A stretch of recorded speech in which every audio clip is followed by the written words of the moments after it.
मित्रों नमस्कार। मैं सुभाष चंद्र। मैं आपके सामने एक व्यंग प्रस्तुत कर रहा हूँ जिसका शीर्षक है कहानी एक करामाती गड्ढे की। मित्रों, ये कहानी एक गड्ढे की है, एक ऐसे करामाती गड्ढे की जिसके बारे में मशहूर था कि उसे सीता मैया का वरदान प्राप्त है कि वो हमेशा पानी से भरा रहेगा। यहाँ तक कि जब जेठ की तपती धूप में जल की कमी के कारण नदियाँ तक तसवें बहाती थी, उस समय भी गड्ढे में पानी भरा रहता था। ये तो होता था कि कई बार पानी का स्तर धूप और गर्मी के कारण नीचे चला जाता।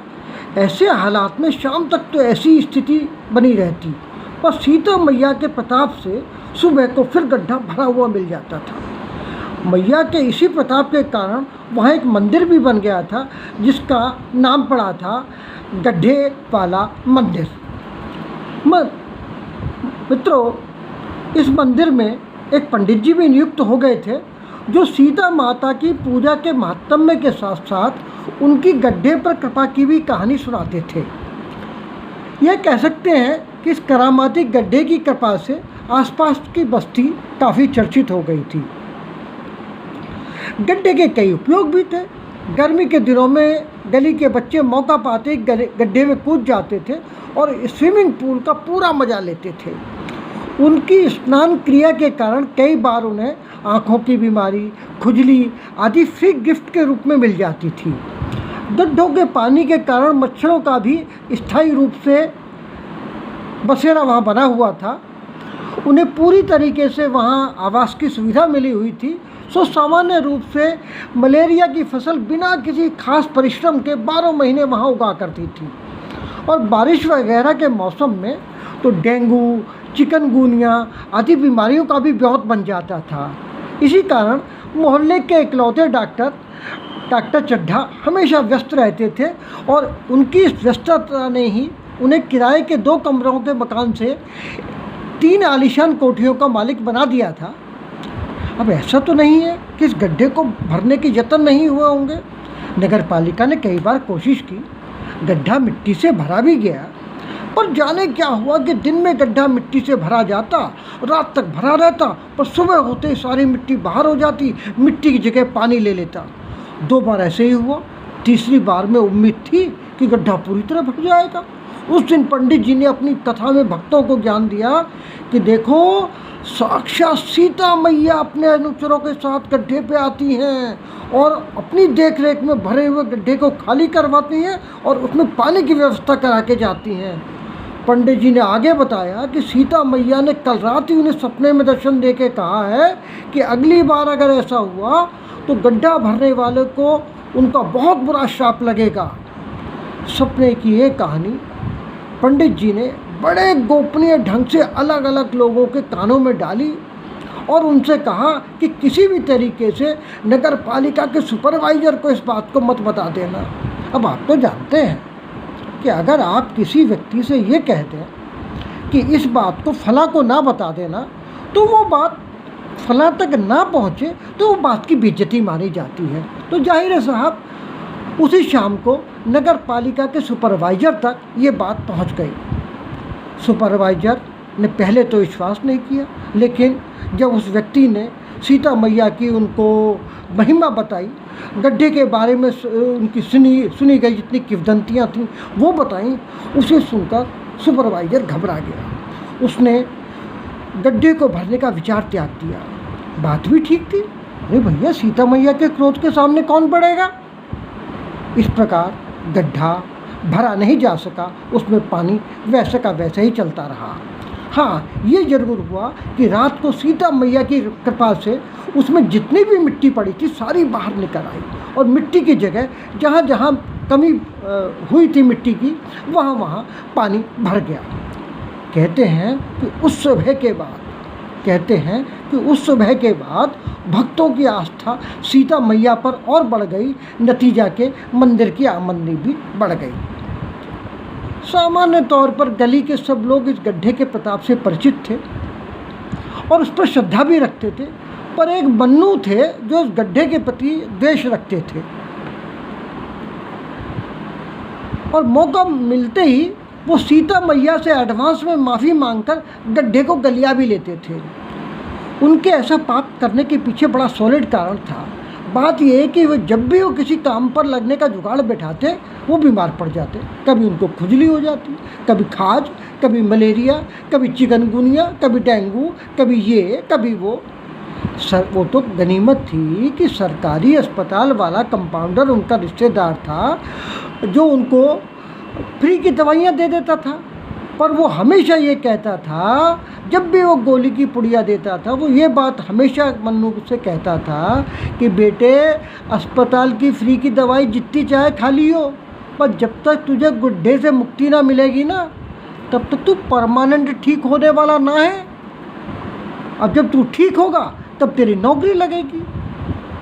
किस्सा कोता ये हुजूर कि मुन्नू धीरे धीरे ये मानने लगे थे कि परचून की दुकान से लेके पेट्रोल पंप तक की उनकी जितनी भी नौकरियां हैं वो सारी गड्ढे के कारण होने वाली बीमारियों के कारण गई हैं। सो मन्नू को उस गड्ढे से काफ़ी खुंदक थी। वे चाहते थे कि नौकरी खाओ गड्ढा किसी तरीके से सूख जाए।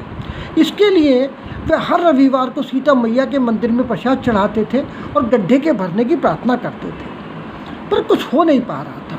एक दिन एक चमत्कार हुआ। अब भगवान जाने सीता मैया ने उनकी सुन ली या उस दिन गर्मी बहुत ज़्यादा थी, गड्ढे में पानी काफ़ी कम हो गया। मन्नू ने देखा कि 2-4 दिन ऐसे ही चलता रहा तो गड्ढे के तो सूखने की नौबत आ सकती है। सो मन्नू की दिलचस्पी गड्ढे के सूखने में बढ़ रही थी। बस डर यही था कि कहीं ऐसा ना हो कि सीता मैया गड्ढे के प्रति दया दिखा जाए और उसे रातों रात पानी से भरवा दें। ऐसा हो गया तो सारा किया कराया जो है वो पानी में मिल जाएगा। सो उन्होंने तय किया कि अब से वो रात को गड्ढे की पहरेदारी करेंगे। उनके मन में ये भी था कि क्या पता सीता मैया गड्ढा भरवाने आए तो उनके दर्शन भी हो जाए, क्या पता उनके साथ रामचंद्र जी के, लक्ष्मण जी के, हनुमान जी के सबके दर्शन हो जाए। वो वहीं पे उनसे डायरेक्ट विनती कर लेंगे कि मैया इस गड्ढे को उसके हाल पे छोड़ दो ताकि वो तसल्ली से कहीं नौकरी कर सके। सो साहब उन्होंने इस बारे में खूब सोच विचार किया और उसके बाद वो रात को 12 बजे के बाद ही रामू के ठेले के पीछे छिपकर बैठ गए। अब रात के 3 बजे तक तो वो ऐसे ही ऊँघते रहे, पर मैया तो दूर को चिड़िया का बच्चा तक दिखाई ना दिया। उन्हें लगा कि उनकी तो रात बर्बाद हो गई। यह सोचकर वह वापस घर जाने ही वाले थे कि तभी उन्हें कुछ आहटें सुनाई थीं। उन्होंने आहटों का पीछा किया तो देखा दूर से लाल साड़ी में एक महिला आती दिखाई दे रही हैं। उनके पीछे 4-5 लोग और आते दिखाई दे रहे हैं। भैया उत्कंठा के कारण उनके तो रोंगटे खड़े हो गए। उन्होंने सोचा कि लो भाई, आज तो सीधे सीते मैया के दर्शन हो गए। उन्होंने अपने आप पर गर्व का अनुभव भी किया। फिर उन्होंने देवी मैया और उनके अनुचरों के ऊपर दृष्टि डाली, पर यह क्या, जैसे लाल साड़ी वाली मैया और उनके अनुचर पास आए तो वो भौचक्के रह गए। देवी मैया के हाथ में बाल्टी थी, उनके अनुचरों के हाथ में भी बाल्टियां विद्यमान थीं। वे सब गड्ढे की ओर बढ़ रहे थे। गड्ढे के पास जाते ही उन्होंने बाल्टियों से उसमें पानी डालना शुरू कर दिया। अब तो मुन्नू के लिए रुकना मुश्किल हो गया। अब वो तेज़ी से गड्ढे की ओर लपके ताकि निकट से देवी मैया के दर्शन कर सकें, साथ ही उन्हें गड्ढे में पानी डालने से रोक भी सकें। पर ये क्या, जैसे ही वे उनके निकट पहुँचे देखा कि लाल साड़ी में देवी मैया के भेष में साक्षात डॉक्टर चड्ढा की इकलौती पत्नी विद्यमान थी। उनके ठीक पीछे स्वयं डॉक्टर साहब उपस्थित थे और डॉक्टर साहब के पीछे उनके 3 सपूत और उनकी इकलौती कन्या थी जो सबके साथ जल भरो अभियान में अपना योगदान दे रही थी। अब जितना मन्नू चौंके उतना ही डॉक्टर परिवार चौंका। उन्होंने कुछ उस वाक्य को भी चरितार्थ किया जिसे कि सनाका खा जाना कहते हैं। डॉक्टर साहब पहले मिमी आए, फिर ऐकी आए और अंत में रिरियाने पर उतर आए। इस सारी प्रक्रिया का लब्बो लुआब सिर्फ इतना था कि भैया जो चाहे ले लो पर किसी को बताना मत, वरना सब बर्बाद हो जाएगा। पर मन्नू ने उनकी सारी क्रियाओं पर कोई ध्यान नहीं दिया। वो अभी किसी और मूड में थे। वो पहले सारा किस्सा जानना चाहते थे। उन्होंने डॉक्टर साहब से गड्ढे के प्रति दरिया दिली का असली कारण पूछा तो डॉक्टर ने पहले तो अगर मगर की, फिर उन्होंने खूब किंतु परंतु की टोपियाँ घुमाई, पर मन्नू नहीं माने। हार कर डॉक्टर साहब को याद आया कि वो तो एक कवि भी हैं। फिर डॉक्टर साहब ने अपनी एक कविता सुनाई जो कुछ यूँ थी। कविता ऐसी थी, गली में गड्ढा है, गड्ढे में पानी है, पानी में गंदगी है, गंदगी से दांत खुजली है, पानी में मच्छर है, मच्छरों से मलेरिया है, मलेरिया है तो क्लिनिक है, क्लिनिक है तो बीवी के गहने हैं, क्लिनिक है तो अपनी दारू पत्ती है। सो जब तक सूरज चांद रहेगा, गड्ढे में पानी भरा रहेगा, बात है अपनी तय और सीता मैया की जय। अब भैया कविता बेशक नहीं थी, पर वो गड्ढे की बदबू की तरह मन्नू के दिमाग में घुस के बैठ गई। उन्हें डॉक्टर साहब की प्रतिभा के प्रति श्रद्धा हो आई। उन्होंने डॉक्टर साहब के चरण पकड़ लिए, फिर बाकायदा लम्बलेट हो गए और बोले, गुरुदेव अपना शिष्य बना लो, मैं अभी भवसागर पार हो जाऊंगा। डॉक्टर साहब ने प्रसन्न होकर अपना हाथ उनके सिर पर और बाल्टी उनके फैले हुए हाथों में थमा दी। कालांतर में मन्नू उनके कंपाउंडर की गति को प्राप्त हुए। काफ़ी दिनों तक उन्होंने ये कार्य संपन्न किया। दिन में वह कंपाउंडर की ड्यूटी बजाते और ज़रूरत पड़ने पर रात को गड्ढा भरो अभियान में योगदान देते। बाकी खाली समय में वह डॉक्टर साहब की कन्या से इलू इलू खेलते। थोड़े दिनों की प्रेम लीला के बाद एक दिन कन्या अपने पिता के पास पहुंची और उन्हें यह खुशखबरी दी कि वो नाना बनने वाले हैं। डॉक्टर साहब ने यह खबरें सुनते ही अपना माथा और बेटी का सर फोड़ दिया। कुछ दिनों की चिल्ला चिल्ली के बाद डॉक्टर साहब ने मन्नू से प्रार्थना की कि वो कंपाउंडर की पोस्ट के साथ साथ डॉक्टर साहब ने मन्नू से प्रार्थना की कि वह कंपाउंडर की पोस्ट के साथ साथ उनके दामाद का चार्ज भी संभाल लें। मन्नू ने कुछ शर्तों के साथ प्रार्थना स्वीकार कर ली और डॉक्टर साहब के दामाद की पदवी को प्राप्त हो गए। कालांतर में डॉक्टर साहब के गुजर जाने के बाद उनका प्रमोशन खुद कंपाउंडर से डॉक्टर के पद पर हो गया। अलबत्ता आवश्यकता पड़ने पर उन्होंने अल सुबह बाल्टी की कलम और पानी की रोशनाई से गड्ढे पर कविता लिखना नहीं छोड़ा। उन्होंने बाल्टी की कलम और पानी की रोशनाई से गड्ढे पर कविता लिखना नहीं छोड़ा। उनकी और उनकी पत्नी की कृपा से वह करामाती गड्ढा पानी से लबालब भरा रहा। हे सीता मैया, जैसी तुमने मन्नू पे कृपा करी ऐसी सब भक्तों पे करियो। नमस्कार।